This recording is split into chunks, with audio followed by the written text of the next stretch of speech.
Good afternoon, everyone, and I am delighted to welcome you to COMPEER's latest webinar. And today our focus is on the very hot topic of ESG.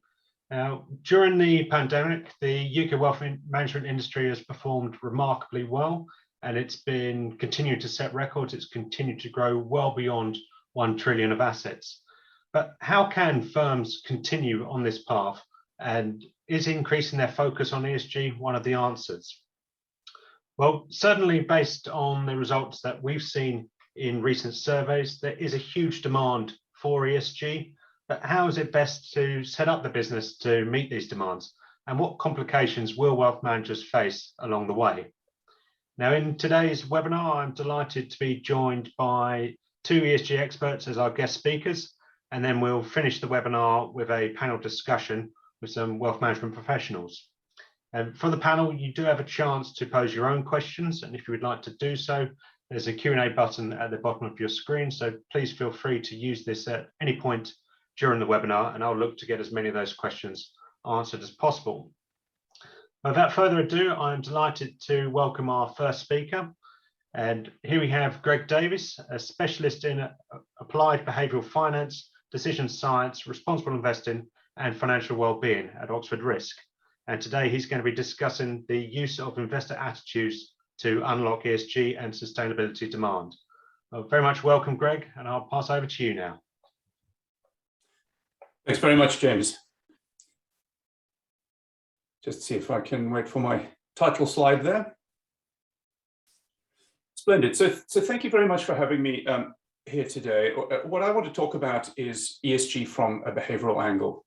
A lot of what we hear in the industry is about how we measure it and how we build products around it, etc. But ultimately, if ESG is going to work, it has to satisfy investor demand. It has to meet their preferences, and it has to reflect their values.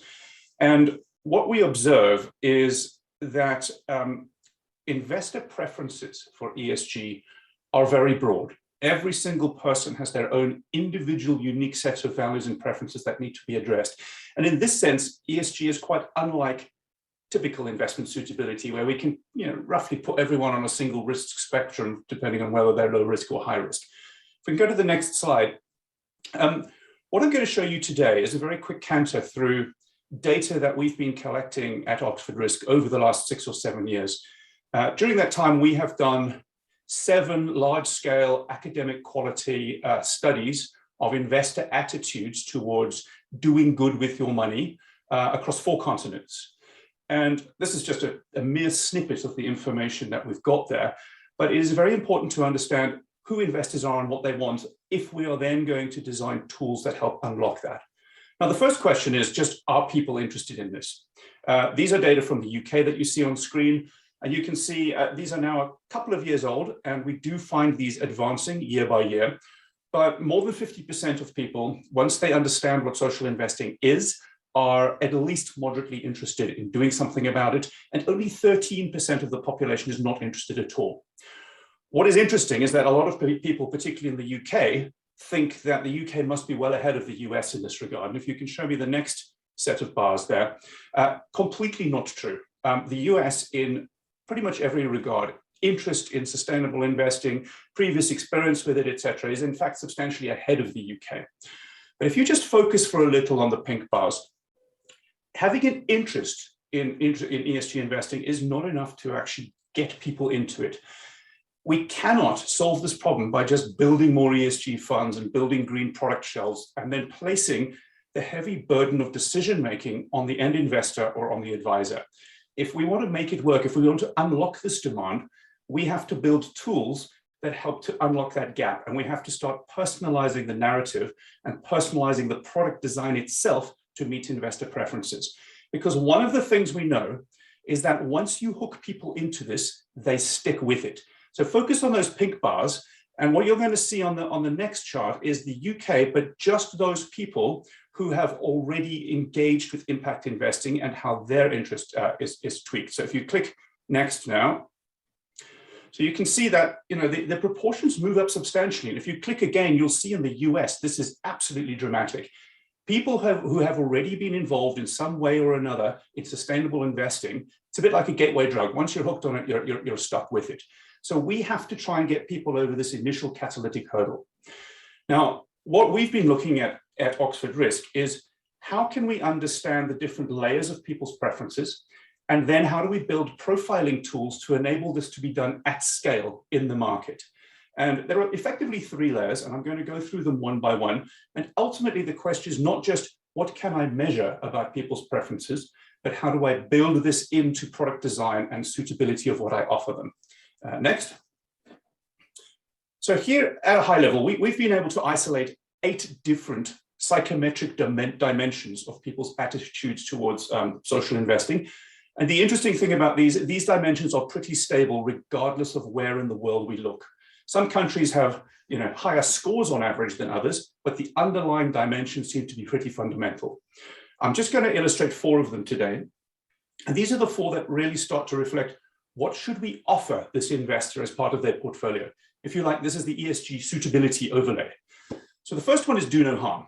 And on each of these scales, what we tend to see is the population is roughly normally distributed. There are more people in the middle, but on every one of these scales, there are people who score high and there are people who score very low. So these scales effectively represent the minimum number of things you need to know about your target audience in order to explain the maximum amount of variation between those attitudes. So do no harm, simply put, is this someone who doesn't want to have nasty stuff in their portfolio, or are they someone who doesn't care? And this is vitally important to know really upfront about an investor, because if you find someone who really doesn't care, there's no point as a wealth manager or a financial advisor devoting a huge amount of time to digging deeper and going further. You're only going to annoy those people. But for those who are, we can move to the next one. So impact desire, roughly put, how green would you like your portfolio to be? Or to what degree do you want your portfolio to reflect your sustainable or your social values? This is a kind of how broad do you want your solution to be with regard to sustainability and ESG? The third dimension is vitally important because it's not about broad, it's about deep. It's about the degree to which this person is willing to conceive of there being actual multiple objectives. I actually want to pursue a social objective alongside my financial objective. And I want the degree to which I want to get bang for buck in terms of being able to trade off financial outcomes versus social outcomes. So this might be trading off, taking on less liquidity or taking on additional risk or even foregoing returns in order to do more social good. This one seems to come as a surprise to the asset management industry again and again, because they say, oh, we'll give everyone all the ESG they want for free, won't cost them anything, and nobody wants to make any trade-offs in order to do good. From a behavioral perspective, that is complete nonsense.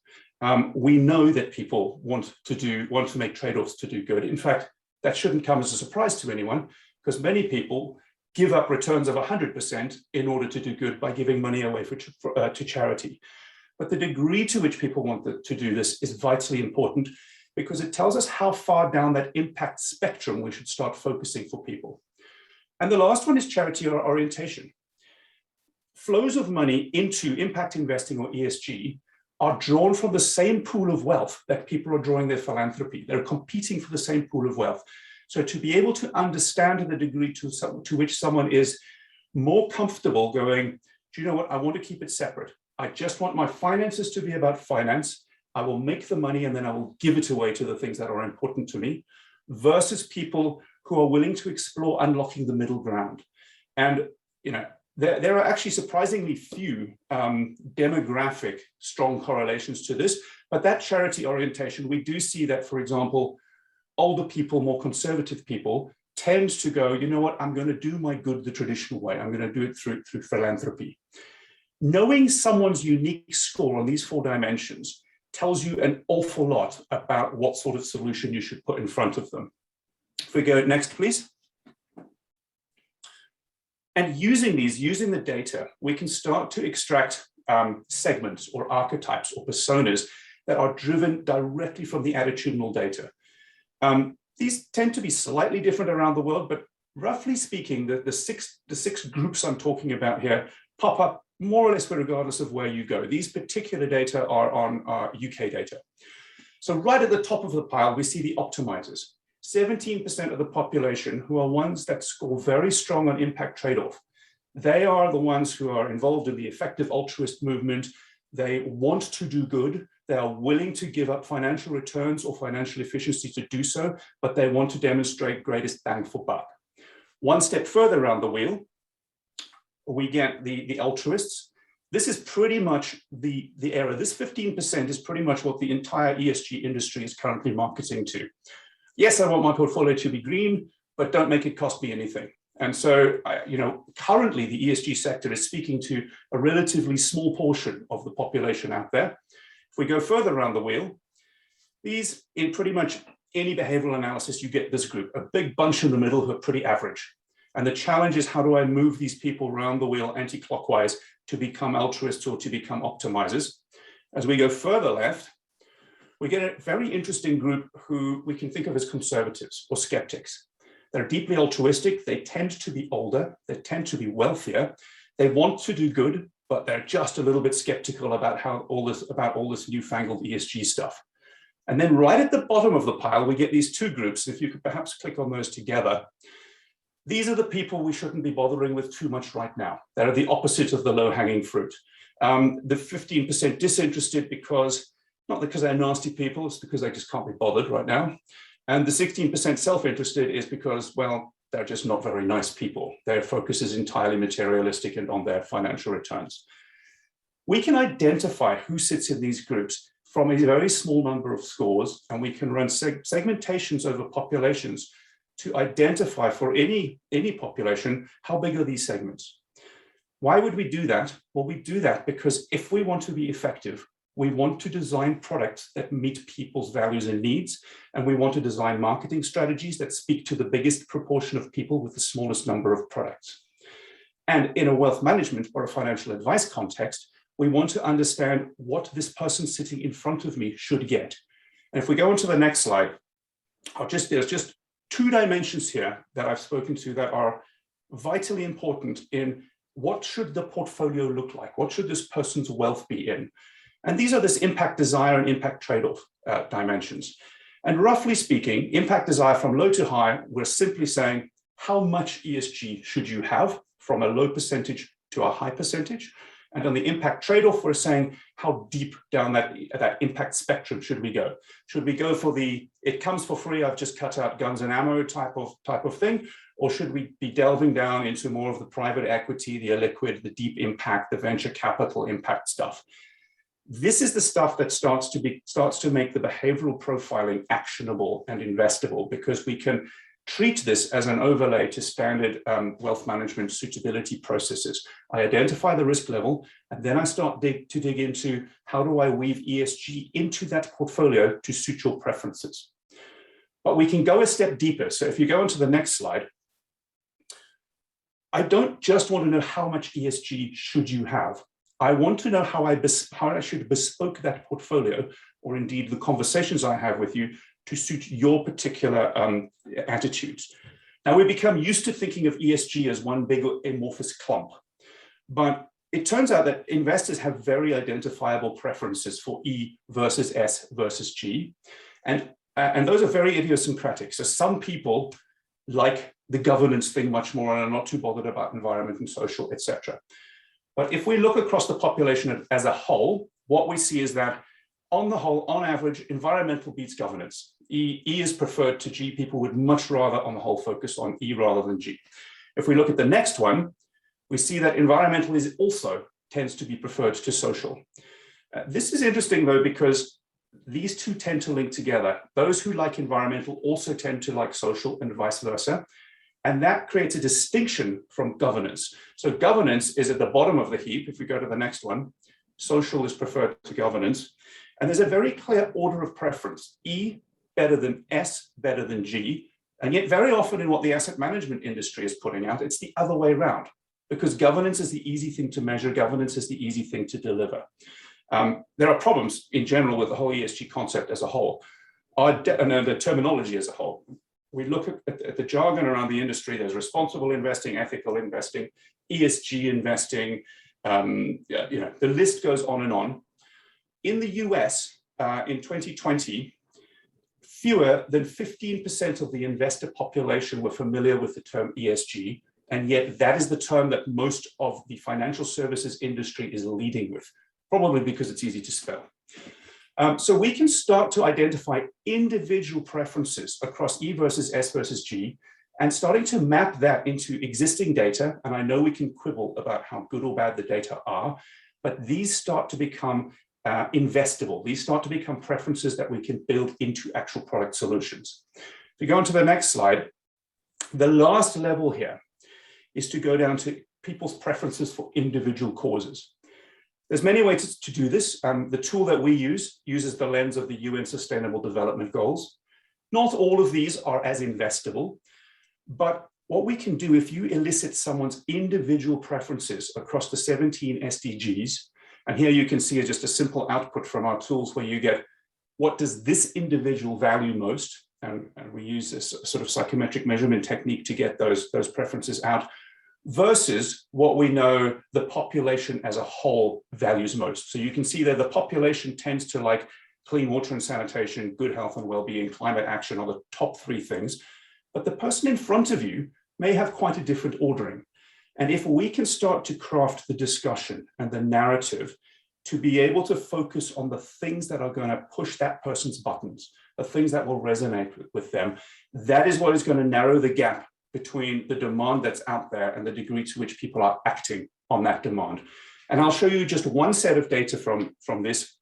If you go on to the next slide, the what others value, these are data from our entire data set around the SDGs. You can see for the general population, there's quite a clear drop from left to right about which of the SDGs people think are important. Clean water, sanitation, good health and well-being, climate action, zero hunger, they are right on the left. There are things that people, on average, care about a lot more. And on the other side, we get the stuff that people care about less. By the way, arts and culture is not one of the UN SDGs, but we've thrown it in because in a wealth management context, quite a lot of people and quite a lot of wealth managers like talking about it. That's the general population. If we look at high net worth people and the wealthy, if I have the next set of figures, you see that these things are much, much more balanced. In a sense, wealthy people have the luxury to worry about what they want to. And therefore, trying to go, well, we're going to build something for the high net worth market that focuses heavily on clean water and sanitation, good health and well-being, and climate action is going to miss the point. For the wealthy market, we need to focus much more on bespoke solutions because attitudes are much more idiosyncratic.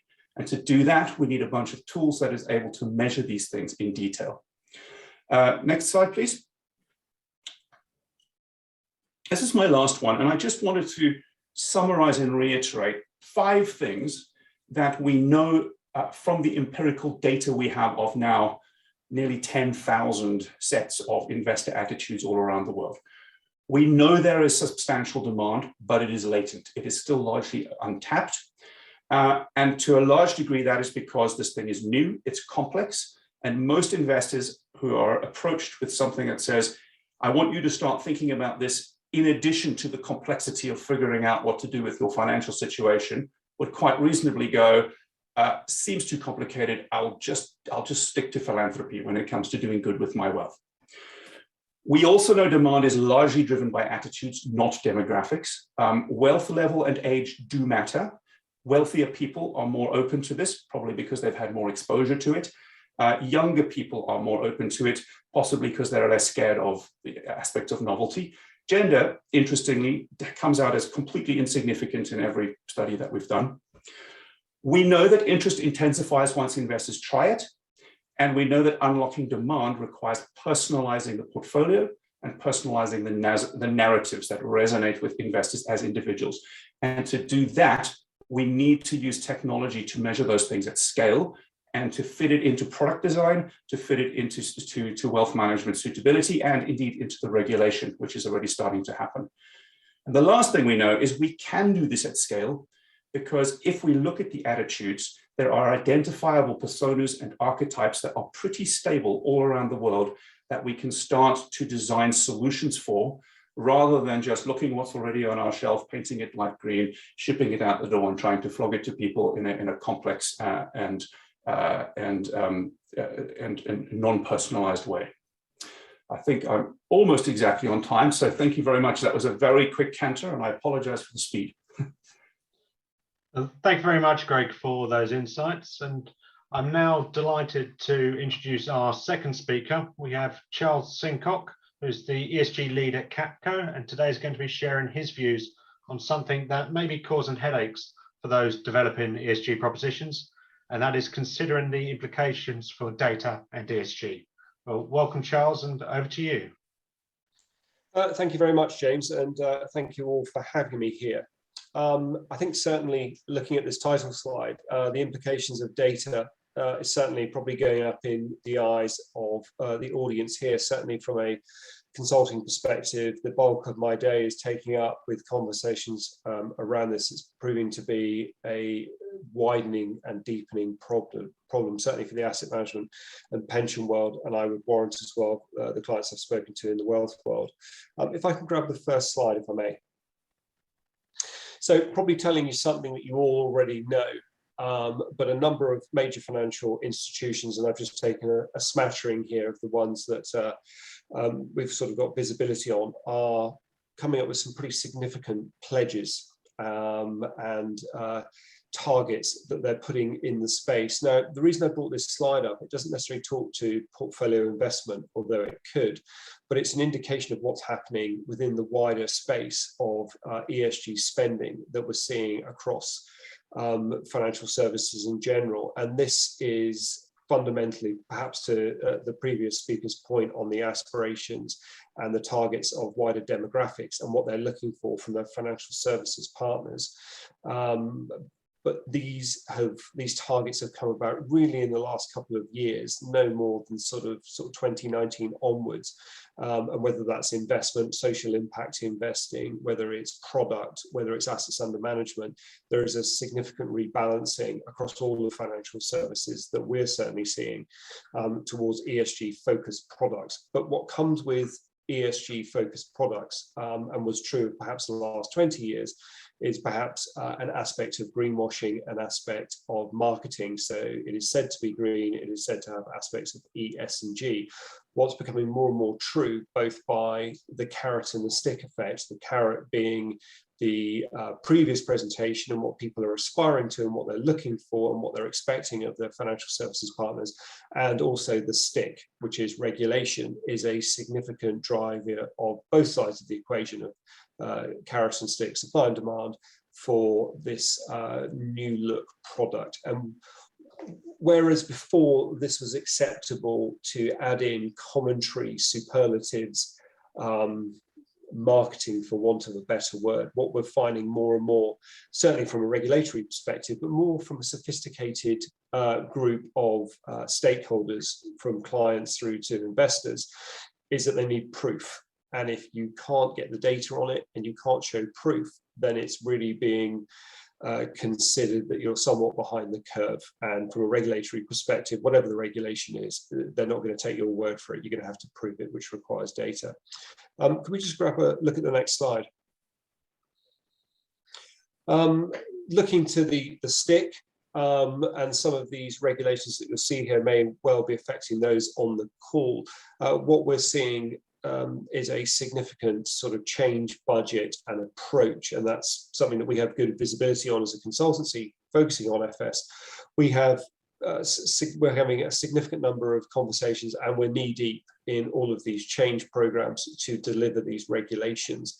And the common theme that I'm getting across all of our clients, across all of these change programs, is inadequate data. And I'm going to tailor that now to what we're finding. That I think will be an interesting topic of conversation specifically for this audience. If I could grab the next slide, please. So looking to one regulation, which to varying degrees will affect the audience, SFDR. To my point on marketing versus proving, SFDR is an excellent example of where the regulators have brought in very rapid, swift, and fairly onerous obligations onto the asset management, the fund manager community, to not only say something is green, but to prove by a varying number of metrics, the ESG credentials of their portfolio and the underlying sub-investments that they're making. So whereas before you may have, perhaps to that preference conversation we've just had, you may have the desire that someone would like to know a little bit about E, so you could mark it to them, or a bit about S, a bit about G, and there would be very different degrees of investment style, whether it's an impact fund from a venture capital fund, which is very niche, or it could just be a slight preference, again, to the guns and ammo point earlier. Now the regulation is pushing us towards invariably something that's going to move across the rest of FS, and that is in fact a more holistic and complete view of ESG that requires a level of proof. Could we grab the next slide, please? So something that I've been fairly heavily involved in is understanding the data that is driving these ESG assumptions. And I'm not going to spend too long on this, but you can see a breakdown here of a number of different KDEs. Now, I'm relatively new to data. I've studied it for a few years. But fundamentally, if you look at a metric, which we just saw previously, all the different European Commission views of how you can measure ESG and the metrics of it, they are equations, and we're all good at maths on the call, and an equation is made up, or typically it will have A's and B's divided by C's. So there are a number of metrics that will inform ESG, but those metrics themselves are informed by equations, the A plus B's divided by C's. We've identified, and I don't think it's particularly proprietary, as one can work it out for yourself, but there's around about 100 core metrics, core key data elements, so data feeds that you need from the real world that are different to traditional 0 to 9s, pluses, minuses, percentages, divides, subtracts of financial services. These are new alternative data feeds that we are not used to using, we are not used to collecting, and the service providers that we typically use for ratings and agencies and making judgments, they are also not used to them, because these are scientific judgments, these are not financial judgments, which are fundamentally much narrower and much closer. So getting to the bottom of these KDEs and understanding them and how they feed the metrics is quite key. And if I can go to the next slide.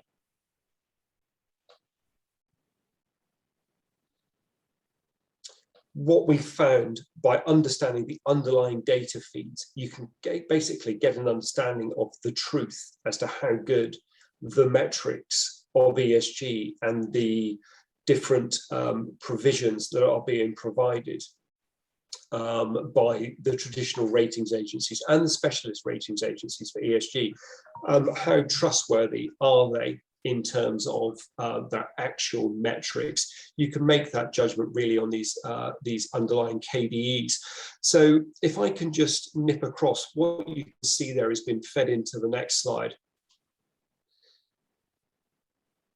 What we've done is some proprietary analysis of the underlying data feeds and how they impact by adding them all together and aggregating them and weighting them appropriately by the actual equations of the metrics. So there's a lot of sort of fairly jargony talk there, but what I'm saying here is this picture that you're looking at is the metrics of the European Commission under SFDR, but it's a very good proxy for a wider set of metrics for measuring ESG in your portfolio. So whether you're doing it for SFDR or you're doing it for the wider understanding of where to invest and how to communicate that with your clients, you need to be able to trust the data and the stuff that you buy from your data feed providers and traditional market reference data providers.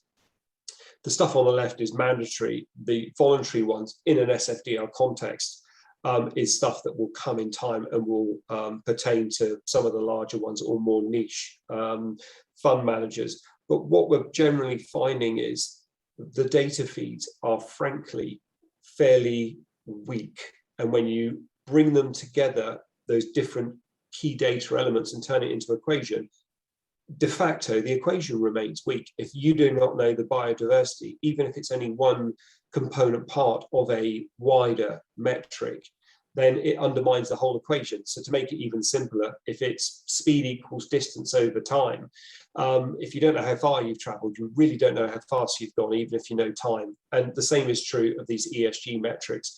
So when you've got a weak provision globally by private investment, by public investment, by geography, by the complexity of the data, by the coverage of the data, or by the integrity of the data, they all feed into, frankly, a fairly weak view of ESG metrics. And where I'd like to finish on is really touching on that point and how it affects your portfolio selection and your judgments. I was speaking to a fund manager recently who sits as the head of renewable investment, and I asked him the question, do you worry about your ESG credentials and mis-selling? And that's something I'm quite into at the moment, and looking as the sort of next potential PPI or Dieselgate of the wealth and asset management industry. And he said, no, not worried about it at all. I know we've got 120 odd investments. I know them intimately. Our fund managers know them even better. And we know exactly what's going on from an ESG perspective. So I showed him this and said, so do you worry about the data feeds? And do you use these data feeds? He said, oh yeah, we've got to. We use them for the regulation. I said, so if you know your portfolio investments really, really well, and you have a judgment that is contrary to, let's say, a rating agency's, does that bother you? He said, well, we know them better. If we just relied on a rating agency, of course, we wouldn't have insight and we wouldn't be able to give superior returns. And I said, okay, so think about it this way. In 5 years' time, when someone retrospectively looks at stock selection and potentially something like mis-selling or calls your judgment into question, if you have got a proprietary view of ESG metrics and you take a different contrarian view to the generalist view that I am saying is fairly poorly informed from the metric providers that we all traditionally use, how does that sit in terms of you versus them?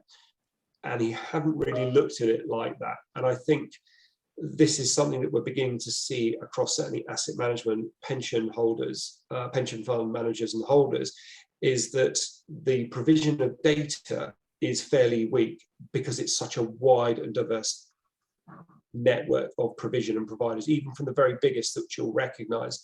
But if I was to leave you with an anecdote and something that you might want to consider, we did a very big study of the FTSE 100 and the S&P 500. We took the biggest rating agencies, all of which you'll know and love, the big American ones, and we took their E, S, and G ratings for the FTSE 100 and the S&P, and we also took their combined ESG scores. We mapped it out, we heat mapped it. The biggest discrepancy I could find from the two biggest rating agencies that you will all know was for Boeing, and Boeing came up with an answer which was 6.1 times difference comparing their like-for-like ratings. So it was AAA in one and it was sub-investment grade in another. It's the same company with eminent, huge amounts of publicly available data. And this was from the two biggest rating agencies. And if you looked at that in a more traditional corporate debt perspective, it was the equivalent of Argentinian junk debt and a T-bond from the US. But they both had access to the same data feeds and they both had access to the same sort of ability to manipulate that data. So if I could leave you with that thought that the need for the most accurate representation of data and availability of data, I think is something that we'll all need to consider, because I think we'll be called into question our judgment when it comes to the metrics of ESG, and also our judgment as to how we used it to inform our portfolio selections. James, I think that's it from my perspective.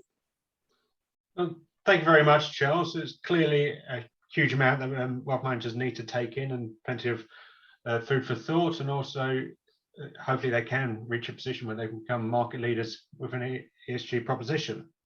That brings us nicely into our final session of the webinar, which is our wealth management panel discussion.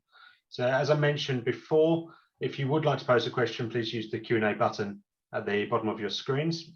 Now on our panel today, I'm delighted to be joined by AJ Singh, a sustainable investment strategist from Quintet Private Bank.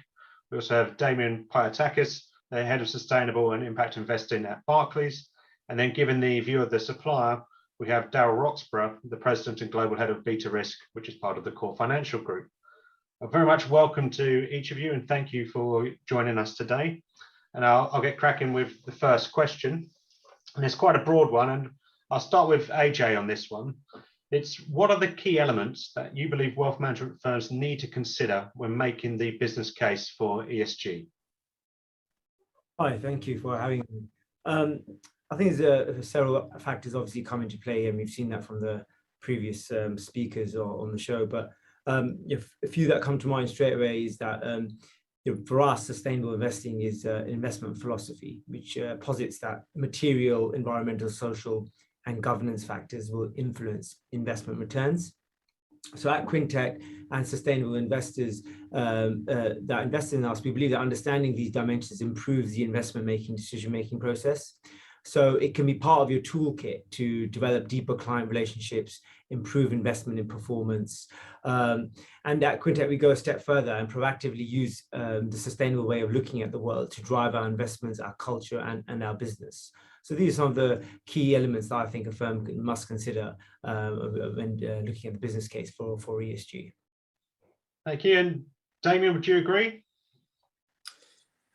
I would take a slightly broader view in the sense of, as we were talking about the business case, right? I think there's three big elements. One is the level of commitment that you have as an organization and whether or not that is compliance-led in relation to the regulatory expectations that are coming down the pipe, or whether or not it's a cultural change that you're trying to seek within your organization.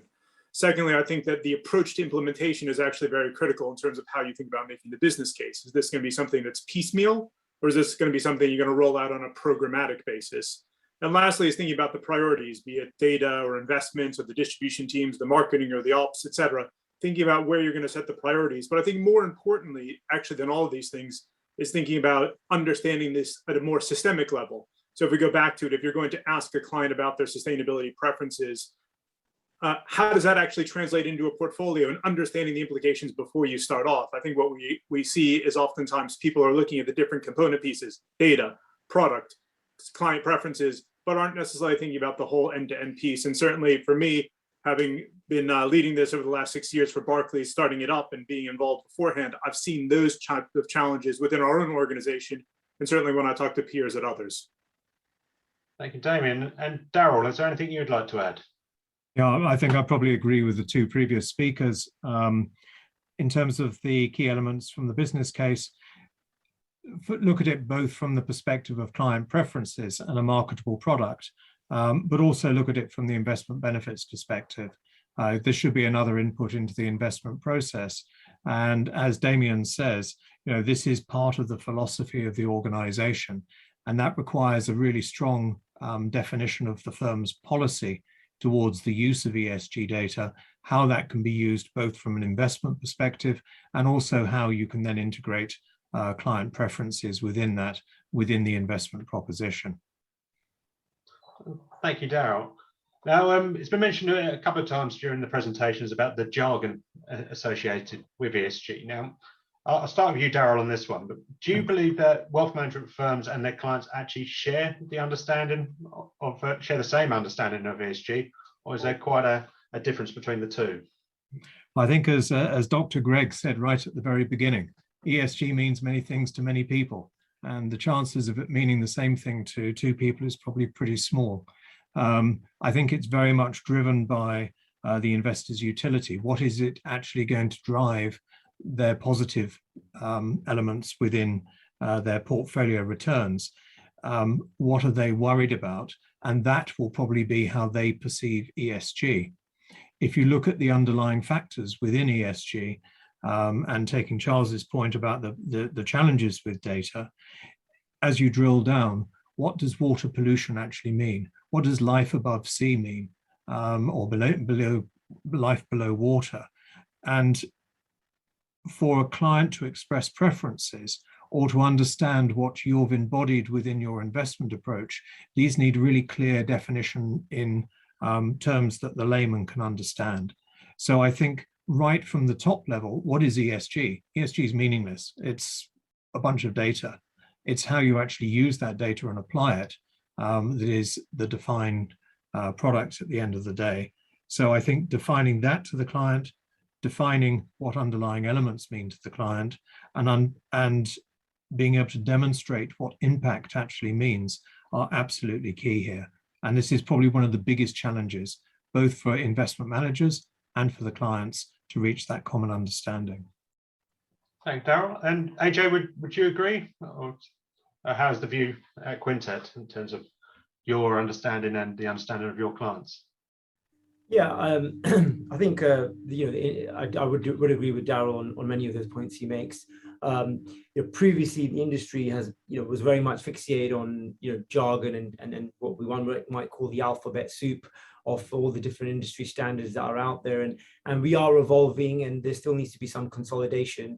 It was all about responsible investing in the past and making sure that we didn't invest in certain controversial areas and sectors. And now the industry has evolved, and not only in terms of products out there, but also the industry is understanding that we need to go a step further and proactively use a sustainable way of looking at the world to drive our investments, our culture, our business. So we have come a long way from where we were before, but there is, as Daryl pointed out, a lot of subjectivity sometimes can come into what is your understanding of ESG, and we need to be more coherent in our application of that.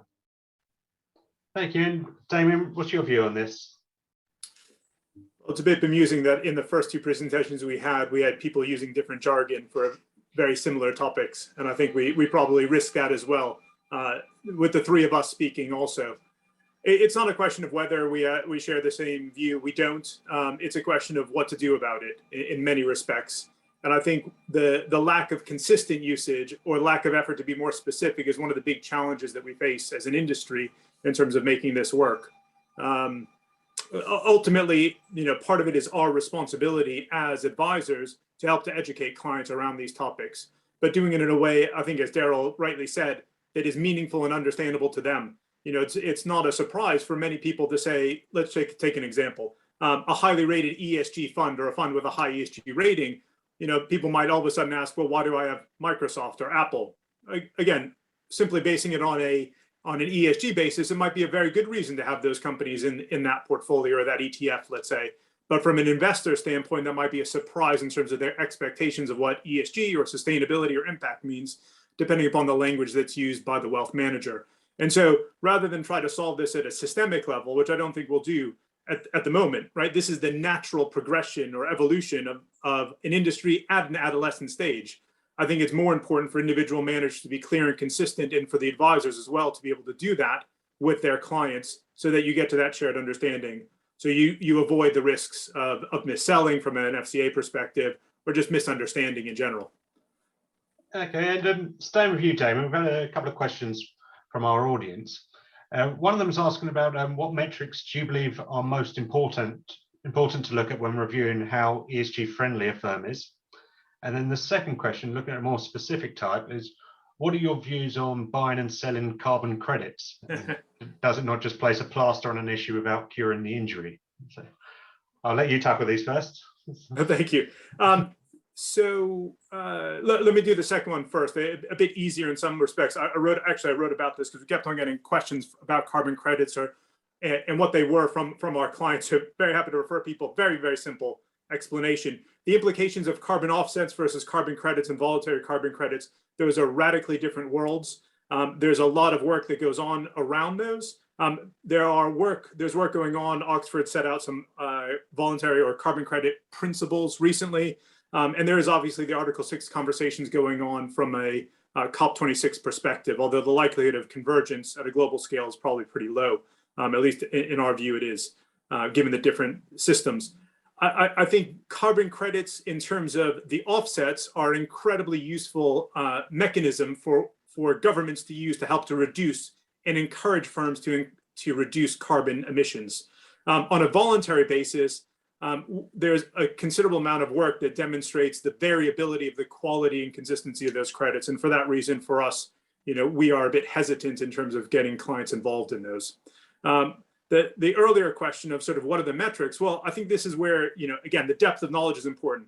There are very clearly, you look at SASB or other providers or other frameworks, there are very clearly certain environmental, social, or governance metrics that are more relevant to certain industries than others. Daryl's probably better placed to explain this, but from our perspective, just very quickly, I think we've moved on from those being static to those being dynamic. Take the pandemic, very clearly, people's health views around health and safety of employees and safe working conditions were not something that were as high up prior to the pandemic than they are now. So I think we're starting to see the recognition that the elements themselves vary by industry, vary by country, vary by company, but then also are dynamic by nature of time as well. So it's very hard to go, here's what you should look at, which is also interesting to Greg's earlier point of, well, I'm interested more or less in E or S or G, when the reality of the underlying companies is those metrics actually vary considerably in terms of their importance to investors. Thank you, Damon. AJ, do you have a similar view about carbon credits? Yeah, I think with the carbon credit system, especially with the updates that were announced around the EU Fit for 55 last month, do highlight, they are expanding to other industries, and there are plans for them to go towards shipping, more road transport. At the moment, for the last few years, since they were introduced, they were mainly around for use by utility companies. So I think the expansion of the system is a positive, where the cost of burning will become more expensive, and that will encourage change within companies and make them go towards transitioning the business model to more renewables. So yeah, I think there are positives that have come out of that, but it will take time, because some of these have not been stamped off by the regulator into legislation, and many of them are not coming out for like a few years yet. Thank you, AJ. And Daryl, any views on carbon credits, and also in terms of the metrics to make an ESG friendly? Yeah, very briefly. I think on the carbon credits, the challenge always is going to be there explaining that to a client. You may have an asset which looks carbon neutral, but when you actually dig beneath it, is it really offsetting its carbon production? Has it really improved its carbon profile, or is it just offsetting that? And that really may work from an investment perspective, but does that meet the client's utility of actually investing in companies that are sort of low producers? In terms of the metrics, totally agree with Damien. These vary through time, and I have to be very careful how I phrase the next part. There are trends, let's say, in terms of things that are important to people, and those will vary through time. I think there will be a sort of core set of metrics that people will look at and say, these are fundamental, either from an investment perspective or from a utility perspective for the underlying investor. And this will evolve. I'm always reminded when I look at ESG funds of hedge funds maybe 20 years ago, where everything was a hedge fund and it had that wonderful glowing title. Now hedge funds are nicely segregated into a whole raft of different categories and approaches and philosophies. And I think we'll see the same with ESG, and it will probably be much more rapid, as it's a much more identifiable and public-facing differential between investment approaches. Thank you, Darren. Now we heard that there's obviously a large amount of regulations associated with ESG. And the question is now, how well are firms prepared to implement the weight and diversity of ESG regulatory initiatives? And as I've got you on screen, Darryl, I'll stay with you. No, thanks. I need to be very careful here. I think some are very much further ahead than others. A number of our clients are moving forward in this area, using our software to help them in terms of meeting the needs around the suitability gathering, and also looking at the FCA's approaches going forward around TCFD reporting. So I don't really want to make any comments other than that generalistic one. I think I've been sitting on the PIMFA working group on the FCA response, and there is a very high degree of interest amongst the PIMFA membership firms in terms of engaging with this. So I think firms are very well aware. firms are starting to put various processes and projects in place to meet it. And Damien, is there anything you'd like to add? Implementing new regulation is not new for anyone who's in financial services. I think the challenge for firms is the waves, as Charles's slide showed, the jurisdictional variation, the fact that the industry itself and terminology is still being defined and developed, and also that this is a fundamental shift to how we invest. I think that's certainly how we see it. All of those things make implementing it more of a challenge. But as AJ also said, and as we all know, we always get over the line as any good financial services firm does. And I think that's going to be the challenge for the next few years, actually, because as these things evolve, converge and diverge, as we have multi-jurisdictional firms, some of us, those add burden onto how we do this, ultimately for the end result of a benefit to our clients and to the wider world. But it's not going to be easy by any stretch of the imagination. Okay, and with the large amount of data required and that's associated with ESG, there's bound to be some accusations around greenwashing. So how do you, as a firm, safeguard yourself against such accusations? And I'll stay with you, Damien.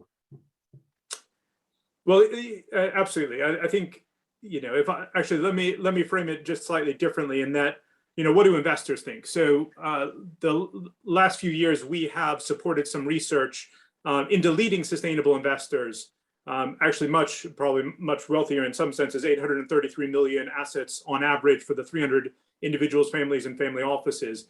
And one of the questions we asked last year, and actually today is the day that the Investing for Global Impact report comes out.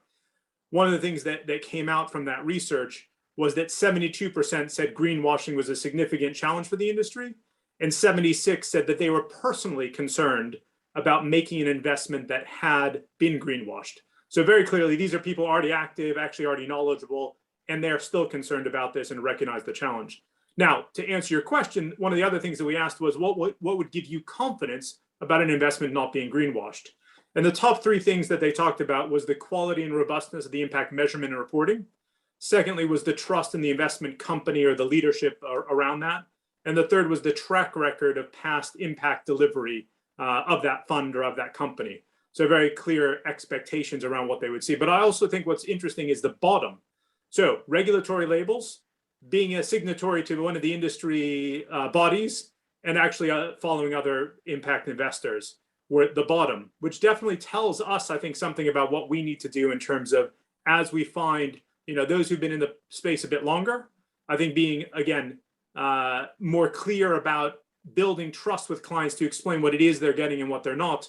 And I guess my UK compliance colleagues would be very pleased to hear me say it's as simple as the FCA expectation that we are fair, clear, and not misleading in terms of what it is that we're saying we're doing. Ultimately, there will be misunderstandings. I don't think there is any doubt of that in terms of what people expect versus what they get. But I think the level of misunderstanding, whether or not that is an intended or an unintended one, is the really critical thing for us going forward. Okay, and AJ, is there anything else you think firms can do to safeguard themselves against greenwashing accusations? Yeah, I think there's things like, I think transparency is very key, throughout the investment portfolio construction process, the engagement process. I think firms that are the most transparent, are less exposed to any kind of greenwashing. I think, they're within the industry. Before, it was very much exclusionary, rule-based approaches that were going on. And now I think, principle-based philosophies that treat sustainability as a toolkit that can be deployed to enhance the investment process are becoming more common, and that is something that can be an advantage as well. Fantastic. And Daryl, how about your views? I think I go back to my statement earlier about what does ESG mean. So if you're talking about greenwashing, you need to set out very clearly what are the criteria you're applying to a fund. I was talking to a CIO earlier today, and he said, Daryl, well, in my view, there's two types of investing in this space. There's responsible investing and there's sustainable investing. And in his view, if you're following the sustainable route, you're not worried about the does harm. You're only looking at the impact, the positive, whereas responsible is combining the two. Now, it's very easy for a client to turn around to you and say, well, actually, you told me this was a green portfolio, and I've got things in here that are doing harm. Well, those assets are in the portfolio because they're doing good. And this is the thing that, again, comes down to jargon and explanation to the underlying investor. Just because something does good doesn't mean it does no harm. And are you willing to have that trade-off? There is no such thing as the perfect company. I can name a number of companies that managed to score from 1 to 7 across a whole variety of attributes. And then the other part of this is an overall score can hide a multitude of sins. So you do need to go beneath. It's no good saying that, I don't know, Boeing is a 6. Well, there may be things that Boeing is a 1 at, and there may be things that Boeing is a 10 at. It's understanding what's important to the client, what actually classifies as green, and where do you score on those points. So it's much more complex than just using a single number at the end of the day. Okay. And sorry, just Daryl makes a really good point there, because I think oftentimes people assume that these things are homogeneous or they oversimplify. So the example of having 2 data agencies rate Boeing, as previously given, at different ends of the spectrum, when you get into detail and understand how those ratings are constructed, the methodologies around them, it becomes very obvious why they end up on 2 ends of the spectrum. And I think as investment managers or wealth managers, we need to understand that to explain it to a client, as opposed to simply point out an issue that comes up because there are 2 different rating agencies that have 2 different expectations around it. And it's the same thing around the field in general, this expectation that everybody has the same view around what sustainable or impact or ESG investing is and how to do it, versus the reality is that there are very different approaches and actually capabilities. Some people will do this much better than others.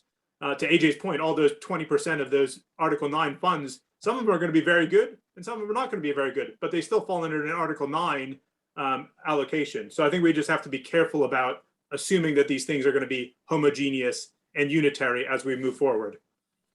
And I think, James and Damien, one of the things that we've focused on is where we're doing ESG reporting through our software is illustrating that thin red line. So you can actually go back to the client and say, we've got this, we've improved the overall score on your portfolio, but be aware, there are things that are not great at the bottom of the portfolio. And as long as you're open and you're transparent about that, using AJ's term, I think you're in a good position from mis-selling. You've explained exactly what you have done and the good bits and the bad bits and the mediocre bits that sit in the middle. Okay, we've just had another question from the audience, which I believe is linked. What are your views on ESG certifications, such as B Corp or other similar certifications, and do you consider them credible? So, Daryl? I have no comment. No comment? How about Damien? Well, I think a lot of these certification processes are a bit like signing up to the gym. You know, you demonstrate your commitments, but actually, you know, you can look at somebody and whether or not they're healthy or not, and whether or not you've signed up to B Corp or you've signed up to UNPRI. I think that's ultimately the bigger question is the organization healthy? Are they working effectively? They're good indicators of some organization's commitment, but not necessarily always the outcomes that are being generated. And we've seen that with some of the recent issues with U.S. company going live, who is a B Corp, trying to IPO and having questions raised about their activities. Simply because you're a signatory doesn't automatically mean that you're doing it well or not. So I think they're useful indicators, and probably useful internally as well to the firms to help drive activity, but not necessarily the thing that is a checkbox to say, well, if they're signed up to X, then they're fine. Okay, and AJ, would you agree about ESG certifications? Yeah, I think Damien put it very correctly there, in the sense that it's not a checkbox just because you're a signatory for certain areas. It all depends on how much it's embedded in the culture of the organization across various different channels and metrics, and that's just one of them. Okay, and just looking at the time, I'll make this the last question. Now, when ESG started to gain momentum, a lot of the talk was around the next generation, or the younger investors, where the key source of demand. So do you believe firms should target a specific clientele, or is it going to be more of a widespread growth across the business in terms of ESG? And I'll start with AJ for this one. Yeah, I think look, there is growing evidence that some fast-growing client groups, entrepreneurs, millennials, they demonstrate strong affinity to sustainable investing, and we saw that with the previous speakers.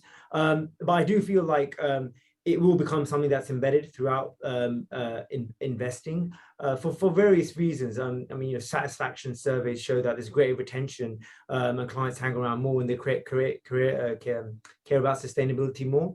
And so I think as time goes on, I think as regulation drives things forward, government subsidies, asset owners will start moving the needle as a result, and that drives investment flows, whether you believe in that sort of investing or not. So I do feel like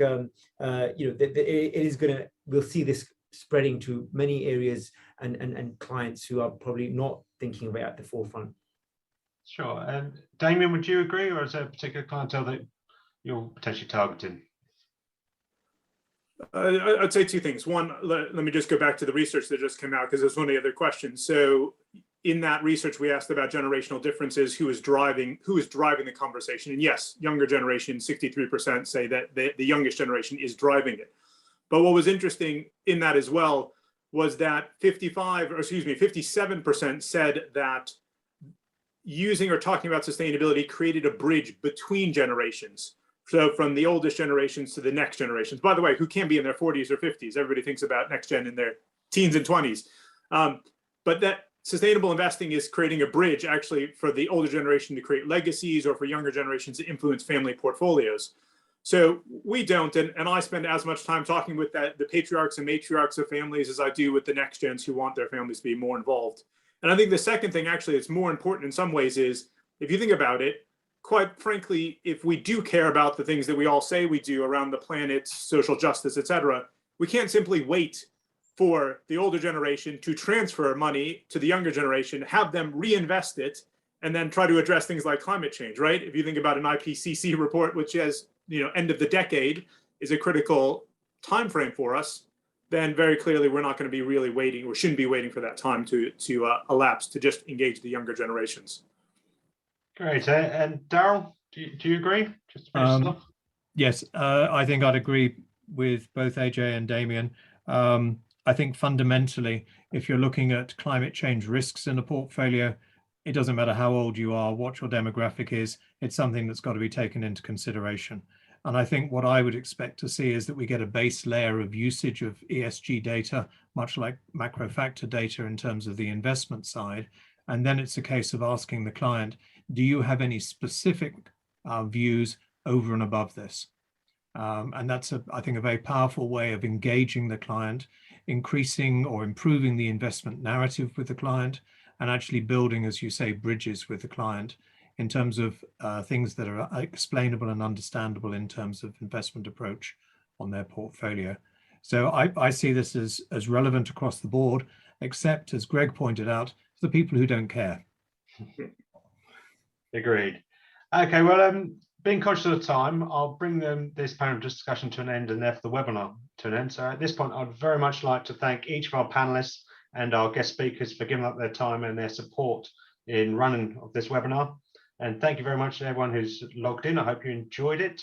And we hope to see you at some of our future webinars. So we've got one coming up at the end of this month on remuneration. We've got scaling your back office operations. And then finally in November, our Clients View webinar, looking at how client expectations have evolved, and that's based on research of 500 affluent and high net worth investors. So I hope you can join us at these, and until then, I hope you have a lovely evening. Good night.